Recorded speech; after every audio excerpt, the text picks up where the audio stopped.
De hablar de ecología y feminismo, y para eso estamos recibiendo con muchísimo gusto a la antropóloga, activista española Yayo Herrero. Muchísimas gracias por estar con nosotros. Gracias a vosotras por invitarme.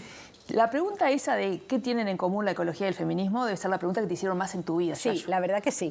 Es una pregunta recurrente, ¿no? Y para poder contestarla hay que pararse a pensar cómo se sostiene la vida humana. Es que vos has hablado de eso, de poner en el centro lo que es defender la vida humana, ¿no? Claro, defender la vida humana y el resto de la vida, pero reconocer que la vida humana, en primer lugar, es una vida ecodependiente. No hay nada de lo que bebamos, comamos, vistamos o fabriquemos que no dependa en primera instancia de la naturaleza, una naturaleza que tiene límites físicos y que se autoorganiza, pero por otro lado, además, vivimos encarnados en cuerpos. Los seres humanos vivimos encarnados en cuerpos que son vulnerables y que tienen necesidades y tienen que ser atendidos a lo largo de toda su existencia. Quienes mayoritariamente se han ocupado del cuidado y del mantenimiento de los cuerpos han sido y son mujeres, no desde mi punto de vista porque estemos mejor dotadas para hacerlo, sino porque vivimos en sociedades que denominamos patriarcales, que asignan de forma no libre el mantenimiento y la reproducción cotidiana y generacional de la existencia a mujeres, ¿no? En lugares donde otras personas se desentienden de toda esa tarea y sobre todo muchas instituciones y espacios públicos también se desresponsabilizan de esa atención a los cuerpos. Esta conjunción de estas dos visiones, porque el ecofeminismo es, aparte de una teoría, un movimiento social, ayuda a unirlos esto de mirar las reivindicaciones de cada una de ellas, ¿no? Y es estas vulneraciones de los derechos y esas obligaciones y ese abuso sobre los cuerpos o sobre la naturaleza hace fácil mirar esa mirada y esa transversalidad de las luchas. Sí, yo creo que al pensar en conjunto el ecologismo y el feminismo, permite que nos comprendamos mejor como especie, permite que comprendamos mejor lo que somos como seres humanos, ¿no?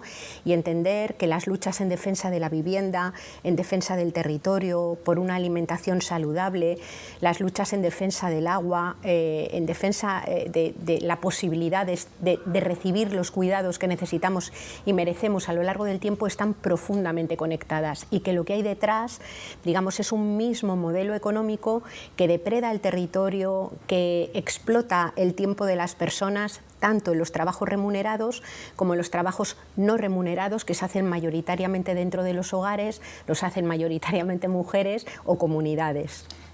Tanto en tu conferencia como en todo el camino de tu vida, has hablado de esto de construir un mundo más justo y sostenible. Y tiene que ver tanto con una lucha como con la otra. Totalmente, claro. Digamos, la posibilidad de construir un mundo equitativo, sostenible y justo pasa básicamente por erradicar una cultura del dominio de las vidas de unas personas sobre otras, incluso de las vidas de los seres humanos sobre el resto del mundo vivo, ¿no? Esa dinámica de dominio en donde pareciera que unas vidas valen más que otras genera una brutal violencia y además una desigualdad extrema que la vemos plasmada pues, en las migraciones forzosas, en las desigualdades norte global, sur global y en las desigualdades que vemos todos los días en nuestras ciudades y que se van agrandando en el último tiempo de una forma pues bastante preocupante. No me gusta la palabra enemigo, pero para simplificar, ambas luchas tienen como un contrafuerte del sistema capitalista y la mirada capitalista sobre la vida y sobre nosotros. Claramente, o sea, el capitalismo heteropatriarcal, además, porque es un capitalismo que se basa y que nace en el seno, digamos, de una sociedad profundamente patriarcal, es una forma de organizar la vida que declara la guerra a la propia vida. Es decir, que se sostiene justamente esquilmando, deteriorando y depredando todo aquello que hace posible que la vida se pueda mantener. Por tanto, revertir esa dinámica destructiva, violenta, que no reconoce límites, que no reconoce vulnerabilidades y que considera que unas vidas valen más que otras y que hay muchas vidas que son sobrantes, es una tarea absolutamente inaplazable y necesaria de hacer si queremos precisamente revertir esa guerra contra para la vida y dignificar la vida de todos los seres humanos. Sabés que a veces en las entrevistas y en la vida misma nos valemos de etiquetas para simplificar las cosas, para hacer que los tiempos de la televisión, por ejemplo, rindan. Pero vos has hecho tuya esta tarea de sacarnos de las etiquetas y saber que a veces uno puede ser un ecofeminista sin saberlo. Incluso has traído alguna reflexión de otros autores hablando de que hay un ecologismo del sur, un ecologismo de los pobres que practicamos sin saberlo. Absolutamente, o sea, yo creo que a veces las etiquetas separan un montón, porque como que colocan blindajes y barreras que ya cierran los oídos a las posibilidades de escuchar, ¿no? Los pueblos originarios, por ejemplo, no hablan de ecologismo, porque al final el prefijo eco o la idea de naturaleza es una idea de una cultura occidental que creció mirando la naturaleza desde la exterioridad, la superioridad y la instrumentalidad. No es el caso de muchos pueblos del sur global, que permanecieron y desarrollaron sus vidas insertas en la trama de la vida de la que forman parte, ¿no? Por ejemplo, hay muchas mujeres del sur global que articulan sus luchas y no se definirían como ecofeministas, hablarían más de feminismos comunitarios o feminismos territoriales, ¿no? Yo creo que hay que tener un enorme respeto y no dejar que las etiquetas separen, sino establecer ese diálogo de saberes desde el respeto, ¿no? Que nos permita hacer traducciones y nos permita encontrar caminos para desarrollar, digamos, todas estas miradas emancipatorias en cada territorio adecuado a lo que se vive, ¿no? O adecuado a las circunstancias que hay, pero con un foco puesto en esa especie de internacionalismo que busca sostener vidas dignas, ¿no? Me gustó cómo explicaste esto de que a veces uno puede ser ecologista desde lo urbano cuando su territorio defiende su vivienda. Absolutamente. A mí me parece, por ejemplo, yo esto me retrotraigo un poco a lo que sucede en mi país, que es donde más lo conozco, ¿no? En España, desde 1994 hubo una explosión urbanística absolutamente tremenda y digamos que la construcción y el urbanismo desatado ha sido un motor de crecimiento y también de desgracia cuando explotaban las burbujas inmobiliarias, ¿no? Todo eso desató una dificultad enorme de personas en el acceso a la vivienda, que es un derecho básico que reconoce la Declaración de Derechos Humanos, prácticamente las constituciones de casi todos los países, ¿no? Pero que no se materializa ni se hace efectivo. Cuando miramos, por ejemplo, la plataforma de afectados por los desahucios en España, que es un movimiento social absolutamente impresionante, lo que ves es que en esas asambleas quienes mayoritariamente se articulan son mujeres, ¿no? Y te encuentras a mujeres conviviendo, mujeres del pueblo gitano, mujeres migradas, mujeres nacidas en el país, mujeres blancas, mujeres no blancas, que se unen a partir de la reivindicación de una cosa tan básica como la vivienda, que no es solo la vivienda como el lugar en el que duermes, cocinas o limpias, sino que es la ventana a un barrio, que es una estructura comunitaria, el lugar en el que eres, el lugar en el que te relacionas con vecinos y vecinas, en el que tienes la consulta sanitaria, en donde está la escuela pública donde van tus hijos e hijas. Es decir, es un entramado de relaciones. Por tanto, cuando defiendes la vivienda, estás defendiendo el territorio, estás defendiendo el territorio urbano, que es también un ecosistema y es también un lugar en donde se desenvuelve la vida. Es capaz que es antipático también, pero ¿no estamos perpetuando esa feminización de todas las luchas? ¿Todo termina siendo lucha de las mujeres? Absolutamente. O sea, una reivindicación básica de los ecofeminismos que nosotras trabajamos es la desfeminización del cuidado de la vida.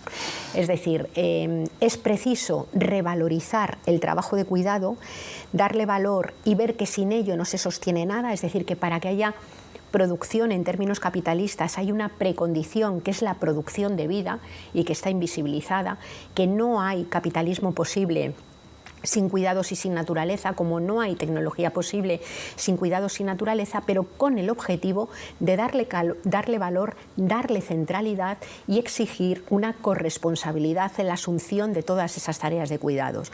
El cuidado de la vida, el sostenimiento de la vida no es una tarea solo de mujeres, es una tarea del conjunto de las personas y también de las instituciones, es una responsabilidad social y por eso el feminismo y los ecofeminismos reclamamos tanto la necesidad de desfeminizar el cuidado. Incluso a veces simbólicamente hemos desarrollado huelgas que eran huelgas de cuidados. Es decir, ¿qué pasa cuando la vida no se cuida? La pandemia nos lo mostró claramente. En mi país, cuando hubo que hacer la lista de trabajos esenciales, lo que no se podía dejar de hacer, mucha gente se encontró con la sorpresa pues, de que muchos señores que ganan muchísimo dinero, que tienen posiciones y profesiones muy prestigiosas, podían perfectamente quedarse unos meses en casa sin que el mundo se cayera, pero las limpiadoras, quienes cuidan a las mayores, quienes limpiaban los hospitales, quienes se ocupan cotidianamente de hacer que el mundo funcione, esas no podían dejar de trabajar. Y esas eran las que tenían los trabajos más precarios,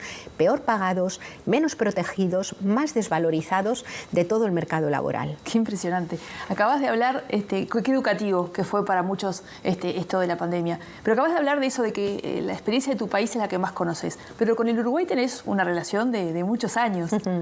Sí, tengo una relación gracias a una buena amiga, Lilian Ceriberti, ídola, ciudadana sí, ilustre de nuestro departamento. Que ya hace tiempo, bueno, pues he venido estando en contacto con ella y he venido varias veces, ¿no?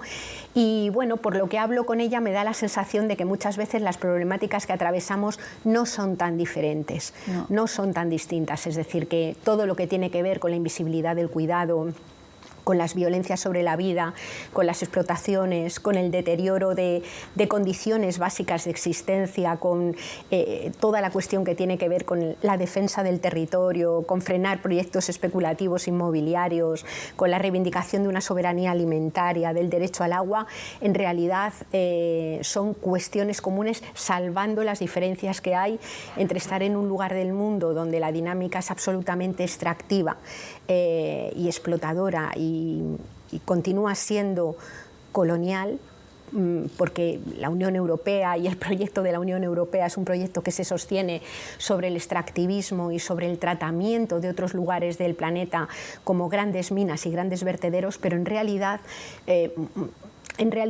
la cultura que sustenta la destrucción es bastante análoga, ¿no? Ayer tuviste un encuentro con muchas personas que tuviste organizado por Siembra y que está por cumplir un año de vida. Y en este encuentro, ¿con qué cosas en común con esa visión pudiste familiarizarte? Bueno, yo creo que sobre todo pudimos compartir una misma sensación como de momento de encrucijada, es decir, que en un momento en el que esta guerra contra la vida a la que me refería antes es cada vez más palpable, una guerra que se plasma en cambio climático, en declive de energía y de minerales, en expulsión, en desigualdades, es decir, yo creo que había como una idea bastante compartida. También compartimos la idea de que en este marco hay riesgos de que las cuestiones se polaricen tremendamente y que surjan, digamos, posiciones políticas y corrientes políticas misóginas, racistas, que defienden y explicitan o actúan como si algunas vidas, las que están protegidas por el poder económico, político, incluso a veces el militar, fueran las vidas valiosas, mientras que hay otras muchas que, como dice Judith Butler, no merecen ser lloradas cuando se pierden, ¿no? En una cosa terrible. Y luego vimos, por otro lado, que quizás también los propios movimientos progresistas y emancipadores necesitan hacer algunas reflexiones importantes, porque ya no vale solamente con reproducir el mismo modelo que tenemos e intentar repartir de mejor manera sus beneficios, ¿no? Que aunque obviamente el reparto de la riqueza es una cuestión central, sino que incluso hay que pensar cómo rearticular la vida en común en un contexto en el que la posibilidad de crecer extrayendo materiales de la tierra y generando residuos simplemente ya no es posible. Ya no es posible. Es decir, hay que reformular, porque el sistema anterior, ni siquiera mejorándolo, hay que hacer otro sistema que permita el respeto de... Efectivamente, es decir, si basamos la justicia en el reparto de los excedentes del crecimiento, tenemos un problema cuando la economía ya no crece globalmente.